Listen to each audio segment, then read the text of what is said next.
बहुत समय पहले एक छोटे से गांव में रामू नाम का किसान रहता था। रामू बहुत मेहनती था, लेकिन उसका खेत गांव से थोड़ी दूर था।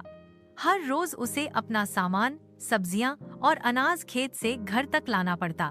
इसके लिए उसके पास था एक गधा, जिसका नाम था भोला। भोला देखने में सीधा सादा था, लेकिन उसके मन में हमेशा अजीब अजीब ख्याल आते रहते थे।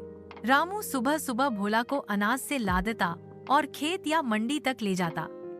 भोला धीरे धीरे चलता और सोचता, मेरा मालिक कितना काम करवाता है। मैं भी अगर शेर या घोड़ा होता तो मुझे इतना सामान नहीं उठाना पड़ता। लेकिन सच ये था कि भोला थोड़ा आलसी भी था। जहाँ रास्ते में घास दिखती वहीं रुक जाता, कई बार तो बीच रास्ते बैठ ही जाता। एक दिन रामू ने भोला पर सब्जियों की टोकरी लादी और बाजार की ओर चल पड़ा। रास्ते में नदी पार करनी थी। पुल पार करते समय भोला ने सोचा, क्यों ना थोड़ा बैठकर आराम कर लूं। जैसे ही वह पुल पर बैठा, सारी सब्जियों की टोकरी नदी में गिर गई। रामू बहुत दुखी हुआ।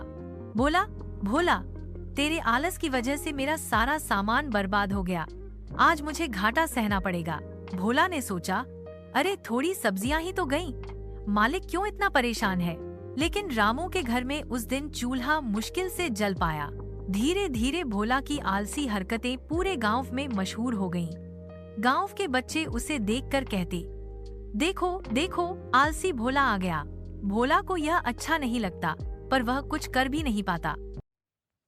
एक दिन रामू को शहर से नमक लाना था। उसने भोला पर नमक की 2 बड़ी बोरियां लाद दी और दोनों चल पड़े। रास्ते में फिर वही नदी आई। नदी थोड़ी गहरी थी और पानी पैरों तक आ गया। जैसे ही भोला नदी में उतरा, बोरियों में रखा नमक पानी में घुलने लगा। धीरे धीरे बोरियां हल्की हो गईं। भोला ने सोचा, वाह, कितना अच्छा है। मैं थोड़ा पानी में खड़ा रहूं और बोझ अपने आप हल्का हो जाए। रामू ने ध्यान नहीं दिया और सोचा, शायद बोझ कम था। अगले दिन फिर रामू नमक की बोरियां लाद कर निकला। भोला ने जानबूझकर नदी के बीच में जाकर जोर से बैठना शुरू कर दिया। नमक फिर घुल गया और बोझ कम हो गया। भोला के चेहरे पर खुशी झलक रही थी। मालिक को तो पता ही नहीं चलेगा और मेरा बोझ भी हल्का हो जाएगा। रामू को धीरे धीरे शक होने लगा कि भोला कुछ चालाकी कर रहा है। रामू ने सोचा, इस गधे की शरारत पकड़नी होगी, नहीं तो यह रोज मेरा नुकसान करेगा। अगले दिन रामू ने नमक की जगह भोला पर रुई की बोरियां लाद दी। भोला ने फिर वही चाल चली। नदी में गया और जोर से बैठ गया, लेकिन इस बार हुआ उल्टा। रुई पानी सोखकर और भारी हो गई। भोला उठ ही नहीं पाया। उसका बोझ दुगना हो गया। भोला घबराकर जोर जोर से ढेंचू ढेंचू करने लगा।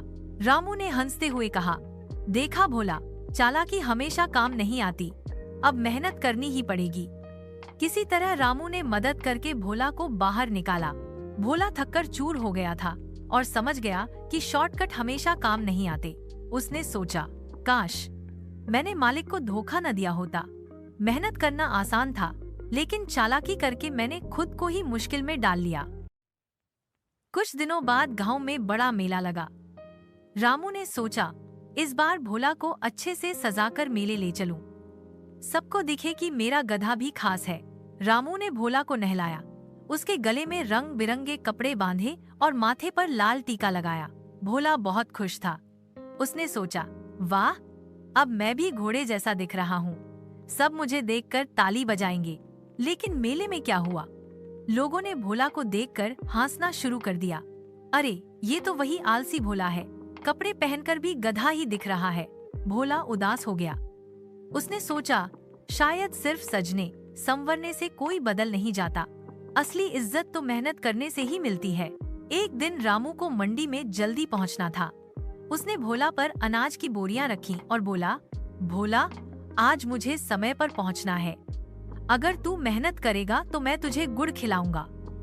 भोला ने मन ही मन ठान लिया, आज मैं आलस नहीं करूंगा। वह बिना रुके सीधे मंडी पहुंच गया। रामू ने बहुत खुश होकर उसे गुड़ खिलाया। भोला को उस दिन समझ आया कि मेहनत का फल कितना मीठा होता है।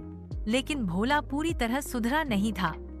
कुछ दिनों बाद उसने सोचा, अगर मैं बीच रास्ते बैठ जाऊं तो मालिक मुझे बोझ से मुक्त कर देगा। वह रास्ते में बैठ गया। रामू ने गुस्से में डंडा उठाया और बोला, भोला, अगर तुझे काम नहीं करना तो मैं दूसरा गधा खरीद लूंगा। तू मेरे किसी काम का नहीं रहा। भोला डर गया।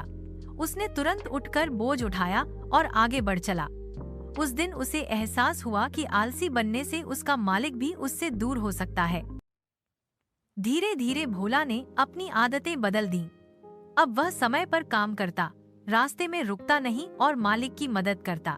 गांव वाले भी अब उसकी तारीफ करने लगे। गांव के बच्चे जो पहले उसे चढ़ाते थे, अब कहते, देखो देखो, मेहनती भोला आ गया। भोला के चेहरे पर मुस्कान आ गई। उसे अब समझ आ गया कि सम्मान पाने का रास्ता मेहनत और ईमानदारी से होकर गुजरता है। कहानी से सीख, आलस करने से हमेशा नुकसान होता है। चालाकी से थोड़ी देर फायदा मिल सकता है, लेकिन मेहनत का फल हमेशा मीठा होता है। सच्ची इज्जत और खुशी हमें मेहनत और ईमानदारी से ही मिलती है।